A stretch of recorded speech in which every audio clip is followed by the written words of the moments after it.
শিক্ষার্থীদের ডাকা অসহযোগ আন্দোলনের প্রথম দিনে রাজশাহীতে রুয়েটের পাশে তালাইমারি এলাকাতে সকাল 10টার পর থেকেই শিক্ষার্থীরা বিভিন্ন জায়গায় এসে জমা হতে শুরু করে। হাজার হাজার শিক্ষার্থী সেখান থেকে ভদ্রা হয়ে রেল গেটের দিকে অবস্থান নিতে শুরু করে। এই মুহূর্তে আমরা ভদ্রার পাশে রয়েছি এবং আমার পেছনে সেই শিক্ষার্থীদের বিক্ষোভ মিছিলটি যেতে থাকছে।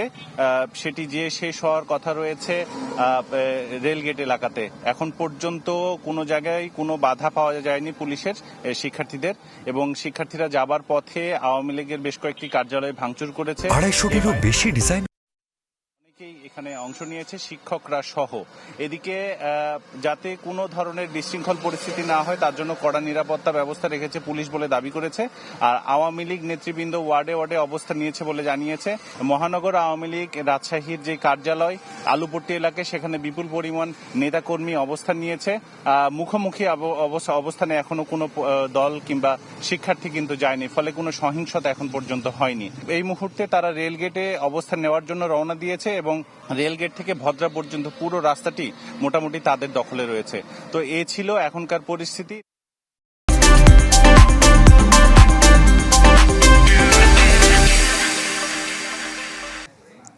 রাজধানীর সায়েন্স ল্যাবের পরিস্থিতি জানাচ্ছেন শফিকুল ইসলাম সবুজ।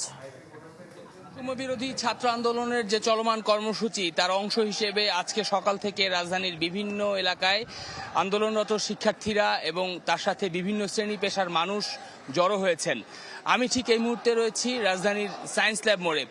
রাজধানীর সায়েন্স ল্যাব থেকে নিউ মার্কেট দিকে যে সড়কটি রয়েছে এই সড়কে নানা শ্রেণী পেশার মানুষ তারা জড়ো হয়েছেন এবং তারা স্লোগান দিচ্ছেন এবং আন্দোলনরত ছাত্রদের পক্ষ থেকে যে এক দফা দাবি তুলে ধরা হয়েছে সেই এক দফা দাবির পক্ষে আসলে তারা মিছিল করছেন। তো সব মিলে এই অঞ্চলের যে পরিস্থিতি, এখন পর্যন্ত কোনো সহিংসতার খবর আমাদের কাছে আসেনি। রাজধানীর ধানমন্ডি, সায়েন্স ল্যাব মোড়, ঢাকা কলেজ এই অঞ্চলটিতে। তবে আইন শৃঙ্খলা রক্ষাকারী বাহিনীর উপস্থিতিও যে খুব বেশি তা কিন্তু এই অঞ্চলে বলা যাবে না। আইন শৃঙ্খলা রক্ষাকারী বাহিনীর উপস্থিতি অন্যান্যবার আমরা যেমনটা দেখেছি, আজকে কিন্তু আমরা আসলে তেমনটা ধানমন্ডির এই অঞ্চলে দেখিনি। তবে সরকারের গুরুত্বপূর্ণ যে স্থাপনাগুলো রয়েছে সেখানে পহরা রয়েছে। তবে সব মিলে এই অঞ্চলটি ঠিক এই মুহূর্তে ঢাকা কলেজ সহ এই অঞ্চলে যে একাধিক শিক্ষা প্রতিষ্ঠান রয়েছে সেই শিক্ষা প্রতিষ্ঠানের শিক্ষার্থীরা এখানে এসে জড়ো হয়েছেন। Dhaka college, residential, Saint Joseph, তারা সবাই কিন্তু বীরশ্রেষ্ঠ নূর মোহাম্মদ কলেজ, পাবলিক কলেজের শিক্ষার্থীরা তারা রয়েছেন। স্কুল, কলেজ, বিশ্ববিদ্যালয় সবাই কিন্তু এখানে আসছেন এবং তারা তাদের পক্ষে যে এক দফা দাবি সেই দাবি কিন্তু এখানে তুলে ধরছেন। এই ছিল আসলে রাজধানীর সায়েন্স ল্যাব মোড় থেকে বৈষম্য বিরোধী ছাত্র আন্দোলনের আজকের যে কর্মসূচি সেই কর্মসূচির। দর্শক, রাজধানীর মিরপুর 10 নম্বর এলাকার পরিস্থিতি জানিয়েছেন সহকর্মী সুলতান মাহমুদ আরিফ।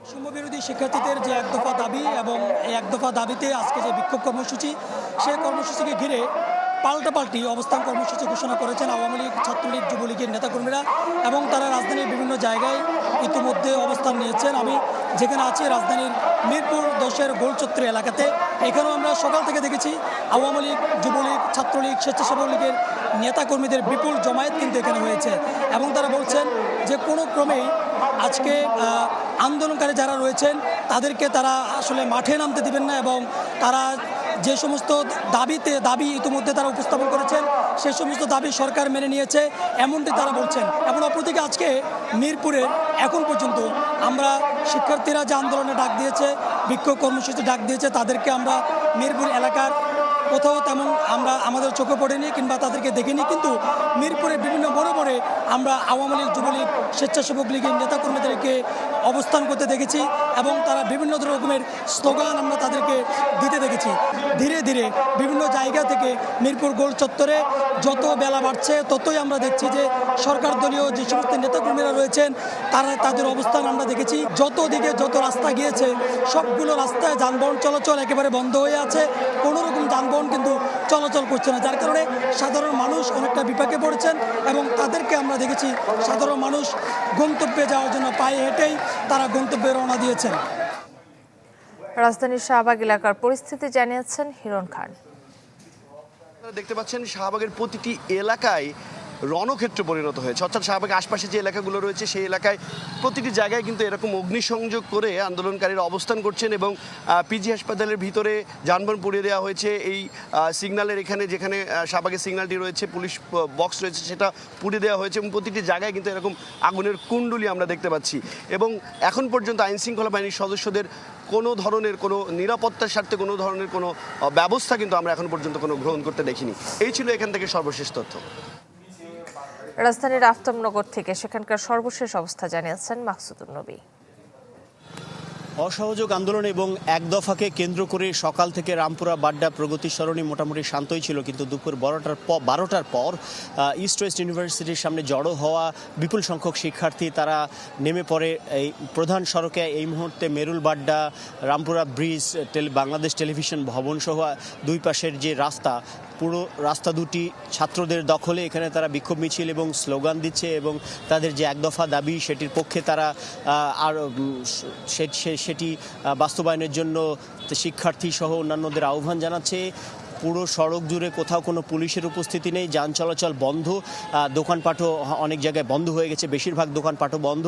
এবং যে গাড়িগুলো 3 চাকার রিক্সা বা অন্যান্য যানবাহন যে আসছিল, যেগুলো মৌচাক থেকে এসে কিন্তু রামপুরা ব্রিজ আর পার হতে পারছে না, ফলে তাদেরকে অন্য অলি গলি কিংবা অন্যান্য বিকল্প রাস্তা দিয়ে যেতে হচ্ছে।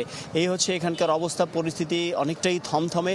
কিছুক্ষণ আগে শোনা গিয়েছিল যে আওয়ামী লীগের একটি মিছিল এই পথে আসছে, সেটিকে কেন্দ্র করে এখানে এক ধরনের উত্তেজনা দেখা দেয়।